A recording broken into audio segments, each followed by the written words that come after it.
আমার আল্লাহ দুই শ্রেণীর মানুষকে বেশি ভালোবাসে। আল্লাহ তাবারক ওয়া তাআলা কোরআনুল কারীমে ইরশাদ করেছেন, ইন্নাল্লাহা ইউহিব্বুত তাওয়াবিনা ওয়া ইউহিব্বুল মুতাতাহহিরিন। আল্লাহ তাবারক ওয়া তাআলা বলেন, ইন্নাল্লাহা ইউহিব্বুত তাওয়াবিনা, নিশ্চয়ই আল্লাহ তাআলা তওবাকারীকে বেশি ভালোবাসে। সুবহানাল্লাহ বলুন না। এবং যারা নাকি পবিত্রতা অর্জন করে, সব সময় পবিত্র থাকে, আমার আল্লাহ তাদেরকে ভালোবাসেন। নবীজি বলেন, যখন কোনো বান্দা আল্লাহর কাছে তওবা করে, এই রাত্র একটা সুবর্ণ সুযোগের রাত, যদি এই রাত্রে আপনি তওবা করতে পারেন আর এই তওবা যদি আল্লাহর দরবারে পছন্দ হয়ে যায়, 1000 মাস তওবা করলে যে সওয়াব আপনার আমলনামায় আসতো, আজকের এই রাত্রে একবার তওবা করার কারণে আমার আল্লাহ আপনার আমলনামায় 1000 বেশি তওবার সওয়াব দান করে দিবে। দুই শ্রেণীর মানুষকে আমার আল্লাহ বেশি ভালোবাসে। এক, যারা তওবা করে, তওবাকারীকে আমার আল্লাহ বেশি পছন্দ করে। সুবহানাল্লাহ বলুন না। রাসূলুল্লাহ বলেন, তওবাকারীকে আমার আল্লাহ কত ভালোবাসেন। কোন এক ব্যক্তি মরুভূমি দিয়ে রওনা দিল, মরুভূমি দিয়ে চলার জন্য একটাই মাত্র বাহন আছে, উট। উট ছাড়া মরুভূমি দিয়ে চলতে পারে না। মরুভূমির মধ্যে গাড়ি ঘোড়া কিছুই চলে না, মানুষ চলতে পারে না। কেন? মরুভূমি এমন এক মরুভূমি যার মধ্যে গাছগাছালি নাই, বাড়িঘর নাই, দোকানপাট নাই, কোনো কিচ্ছুই নাই, পানি টানি কিছুই নাই। ওই পথ দিয়ে আপনাকে চলতে গেলে উট দিয়ে আপনাকে চলতে হবে। রাসূলুল্লাহ সাল্লাল্লাহু আলাইহি ওয়াসাল্লাম বলেন, এক ব্যক্তি উট নিয়ে চলতেছে আর উটের মধ্যে তার খাবার টাবার পানি টানি যা আছে সব নিয়ে রওনা দিল। হঠাৎ করে এই মরুভূমির মাঝখানে তার উটটা হারিয়ে গেল। লোকটা বিপদে পড়ে গেল। এখন না যাবে ডাইনে, না যাবে বামে, না যাবে সামনে, না যাবে পিছনে, মরণ ছাড়া তার কোনো উপায় নাই। কারণ সেখানে বাড়িঘর নাই, বিশ্রাম নেওয়ার কোনো জায়গা নাই, খাবারের জন্য কোনো ব্যবস্থাও নাই। মরুভূমিতে তার উট যখন হারিয়ে গেল, এখন সে নিঃস্ব হয়ে গেল, মরণ ছাড়া তার উপায়। আমার নবী বলেন, এই কঠিন মুসিবতের সময় উট হারিয়ে গেল, কিছুক্ষণ পরে যদি লোকটা উটটাকে ফিরে পায়, লোকটার মনে কত আনন্দ লাগবে। যেখানে তার মরণ ছিল, বিপদ ছিল, উট হারিয়ে ফেলেছিল, বাহনটা হারিয়ে ফেলেছিল, ওই বাহনটা যদি আবার সে ফিরে পায়, তার কাছে ভালো লাগবে না খারাপ লাগবে? ভালো লাগবে না? কত ভালো লাগবে। হায়রে, আমি বিপদের মধ্যে পড়ে গিয়েছিলাম, আমার মরণ এই জায়গায় নিশ্চিত ছিল, কারণ মরুভূমিতে আমার বাঁচার আর কোনো অবলম্বন ছিল না। আবার আমি ওটা ফিরে পেলাম, লোকটার মনে যে কত আনন্দ লাগবে, কত খুশি লাগবে। আমার আল্লাহ বলেন, আমি আল্লাহর কাছে এত খুশি লাগে, ওই ব্যক্তি হারানো উট পায়া যেভাবে খুশি হয়, আমি আল্লাহ আরো বেশি খুশি হয় যখন বান্দা আমার কাছে তওবা করে। সুবহানাল্লাহ বলুন।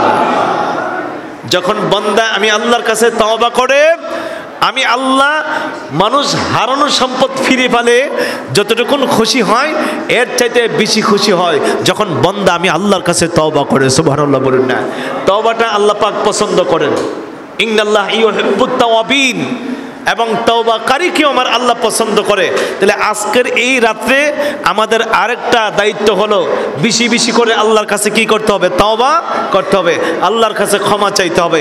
আমার আল্লাহ তাবারক ওয়া তাআলা বলেন, গুনাহ করেছো, অন্যায় করেছো, অপরাধ করেছো, ভুল করেছো, আজকের এই রাত সুযোগের রাত, আমি আল্লাহ তোমাকে সুযোগ দিয়ে দিলাম। এই সুযোগ বুঝে তুমি যখন আমি আল্লাহর কাছে ক্ষমা চাবে, ক্ষমা চাইতে দেরি হবে, আমি আল্লাহ তোমাকে মাফ করতে দেরি হবে। তাহলে আমাদের আরেকটা দায়িত্ব হবে কি? আজকে কি করা? আল্লাহর কাছে তওবা করা, আল্লাহর কাছে কাকুতি মিনতি করা। তওবার জন্য শর্ত হলো, তওবা আল্লাহ সবার তওবা কবুল করবেন না। তওবার কিছু নিয়ম আছে, তওবার কিছু শর্ত আছে। তওবা করতে হলে 1 নম্বর নিয়ত করতে হবে, আমরা তওবা করব একমাত্র কার কাছে? জোরে বলুন, কার কাছে? আমরা অপরাধ করছি কার কাছে? গুনাহ করছি কার কাছে? অন্যায় করছি কার কাছে? আর ক্ষমা চাবো কার কাছে? আল্লাহর কাছে। নিয়তটা খালেস করতে হবে, ইখলাসের সহিত আপনাকে তওবা করতে হবে। আমরা আল্লাহর কাছে তওবা করব। 2 নম্বর, আপনি যে পাপগুলো করেছেন, আমরা যে গুনাহগুলো করেছি, আপনাকে সিদ্ধান্ত নিতে হবে, আল্লাহর কাছে বলতে হবে, আল্লাহ যে পাপ করেছি এই পাপ আর আমরা করব। পাপ রাখা যদি সারাদিন আপনি মসজিদে তওবা করেন, এই তওবা আল্লাহর দরবারে কবুল হবে? মিথ্যা বলেন, আপনি মসজিদে আইসা এখন তওবা করলেন, আমার রাসূলুল্লাহ বলেন যতক্ষণ তুমি মিথ্যা না ছাড়বা ততক্ষণ পর্যন্ত তোমার তওবা আল্লাহর দরবারে কবুল হবে। আপনি সুদ খান, এখন মসজিদে আইসা আপনি তওবা করেছেন, এখনো সুদ ছাড়তে পারেন নাই। নবীজি বলেন আল্লাহর ঘরের চৌকাঠে ধরে খানায়ে কাবায় যায়ও যদি কেউ তওবা করে, তার তওবা আল্লাহর দরবারে কবুল হবে না যতক্ষণ পর্যন্ত সে সুদ না ছাড়ে। আপনি গীবত করেন, মানুষের হক নষ্ট করেছেন, মানুষের অধিকার নষ্ট করেছেন, মানুষের মনে কষ্ট দিয়েছেন, মানুষের মনে আঘাত দিয়েছেন, যতক্ষণ পর্যন্ত ওই মানুষটার কাছে ক্ষমা না চাবেন, আমার নবী বলেন তুমি আল্লাহর কাছে যতই ক্ষমা চাইবা, যতই তওবা করবা, আমার আল্লাহ তোমার তওবা কবুল করবে না। তাহলে তওবা করার জন্য 2 নম্বর শর্ত হলো, যেই গুনাহ আপনি করেছেন ওই গুনাহকে আপনার পরিত্যাগ করতে হবে, বর্জন করতে হবে। তাইলে আপনি তওবা করলে তওবার সঙ্গে সঙ্গে আল্লাহর দরবারে কবুল হয়ে যাবে। সুবহানাল্লাহ। যেই গুনাহ আমরা করছি ওই গুনাহ আমরা করব না, এই ধরনের নিয়ত যে করবে, ওই শর্ত পাওয়া গেলে আমার নবীজি বলেন সে তওবা করতে দেরি হবে, আল্লাহর দরবারে কবুল হইতে দেরি হবে না। এরপরে আমার নবীজি বলেন আরেকটা শর্ত হলো ভবিষ্যতে আর কোনো গুনাহ করবে না, ভবিষ্যতে আর কোনো অন্যায় করবে না, অপরাধ করবে না, সেই নিয়ত করতে হবে। যদি সেই নিয়ত তুমি করো তাইলে তোমার তওবা আল্লাহর দরবারে কবুল হয়ে যাবে। এই শর্তগুলো মেনে যদি কেউ আল্লাহর কাছে ক্ষমা চায়, আল্লাহর কাছে তওবা করে, আমার আল্লাহ তাবারক ওয়া তাআলা জিবরাইলকে ডাক দিয়ে বলেন, জিবরাইল রে আমার বন্ধুকে যায় বলো, আমার বন্ধুর গুনাহগার উম্মতের জন্য একটা শুভ সংবাদ নিয়ে যাও। আমার বন্ধুকে যায় বলো, আমার বন্ধুর গুনাহগার উম্মতেরা যারা গুনাহ করবে, অন্যায় করবে, অপরাধ করবে, তাদের জন্য আমি আল্লাহ একটা শুভ সংবাদ দিয়ে দিলাম, যে এই শুভ সংবাদ পাইয়া আমার বন্ধুর গুনাহগার উম্মতেরা খুশি হয়ে যাবে। শুভ সংবাদটা কি? আল্লাহ পাক কুরআনুল কারিমে বলেছেন, সবাই আমার সাথে পড়ুন, আউযু বিল্লাহি মিনাশ শাইতানির বিসমিল্লাহির রাহমানির قل يا عبادي الذين أسرفوا على أنفسهم لا تقنطوا من رحمة الله إن الله يغفر الذنوب جميعا إنه هو الغفور الرحيم। আল্লাহ তাবারক ওয়া তাআলা নবীজিকে ডাক দিয়ে বলেন, হে আমার মাহবুব, কুল ইয়া ইবাদিয়াল্লাযীনা আসরাফু আলা আনফুসিহিম, নবী গো এই বান্দা বান্দীগুলোকে আপনি একটা কথা জানায় দিন, যারা গুনাহ করবে, অন্যায় করবে, অপরাধ করবে, নিজের উপর নিজেরা জুলুম করবে, লা তাকনাতু মির রাহমাতিল্লাহ, তারা যেন আল্লাহর রহমত থেকে নয়রাশ না হয়, তারা যদি আল্লাহর রহমত থেকে নয়রাশ না হয়, আপনি নবীজি তাদেরকে জানায় দিন, ইন্নাল্লাহা ইয়াগফিরু যুনুবা জামিআ। আল্লাহ তাবারক ওয়া তাআলা তারা যদি আল্লাহর রহমতের কামনা করে, আল্লাহর রহমতের আশা করে, নবী গো কবিরা করক, সাগীরা করক, জেনে করক, না জেনে করক, বুঝে করক, ইচ্ছায় করক, অনিচ্ছায় করক, প্রকাশ্যে করক, গোপনে করক, ছোট্ট করক, বড় করক, যত বড় গুনাহ হোক না কেন, যেই গুনাহ করুক না কেন, যখন তারা আল্লাহর রহমতের কামনা করে আল্লাহর কাছে ক্ষমা চাইবে, আল্লাহ পাক ক্ষমা চাইতে দেরি হবে, আমার আল্লাহ তাদের সব গুনাহ মাফ করতে দেরি হবে না। হাবিব আমি ঘোষণা দিয়ে দিলাম, যদি তারা নিজের উপর নিজেরা জুলুম করে, অত্যাচার করে এবং আল্লাহর কাছে ক্ষমা চায়, আল্লাহর কাছে তারা রহমতের কামনা করে। নবী গো ঘোষণা দিয়ে দিন, আমার আল্লাহ তাদের সব গুনাহ মাফ করে দিবে। সুবহানাল্লাহ।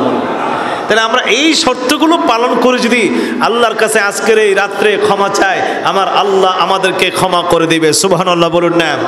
আল্লাহর কাছে আমরা ক্ষমা চাইতে রাজি আছি, কেবল তওবা করতে রাজি আছি।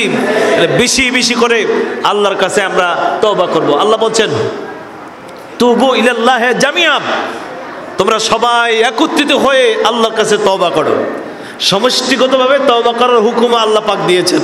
সবাই মিল্লা আমি আল্লাহর কাছে ক্ষমা চাও, আমি আল্লাহ তোমাদেরকে ক্ষমা করে দিব। আবার ব্যক্তিগতভাবেও তুমি ক্ষমা চাও। রাসূলুল্লাহ সাল্লাল্লাহু আলাইহি ওয়াসাল্লাম বলেন আমি দৈনিক একবার নয়, দুইবার নয়, 100 বার আল্লাহর কাছে তওবা করতাম। সুবহানাল্লাহ বলেন। আচ্ছা বলেন তো দেখি, আমাদের নবীজির জীবনে কোনো গুনাহ আছে? আমার নবীজি কোনো অন্যায় করে, অপরাধ করে, ভুল আছে? নাই।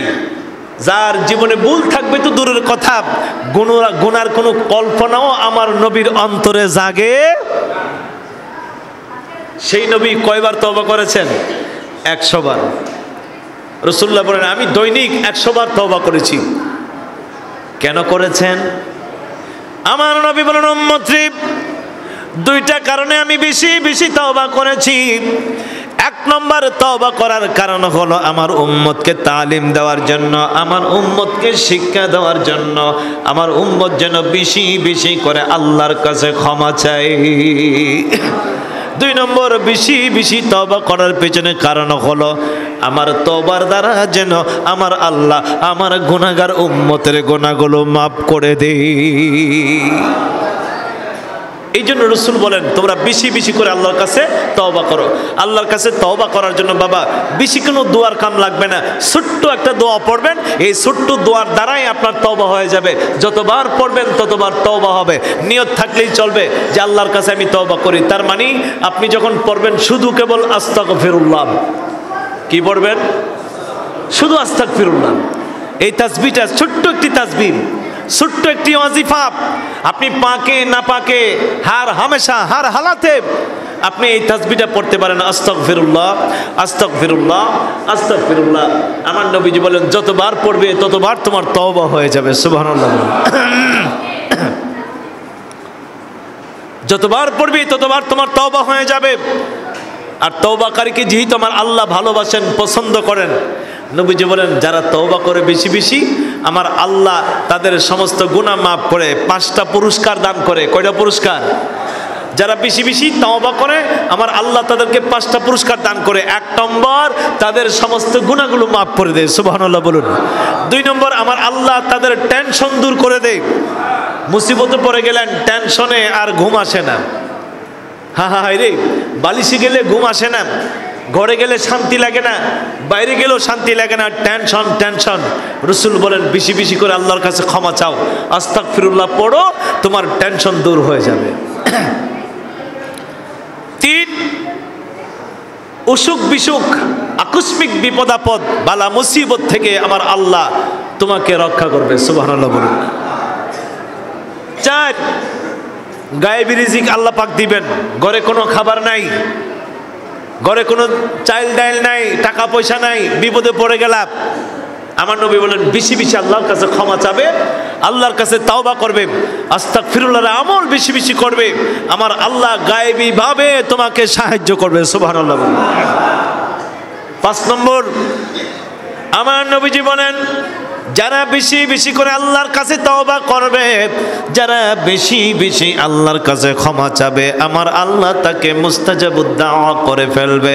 তারা যে কোনো দোয়া, যে কোনো আরজি, যে কোনো প্রার্থনা আমার আল্লাহর দরবারে করলে সঙ্গে সঙ্গে আল্লাহ তা কবুল করে ফেলবে।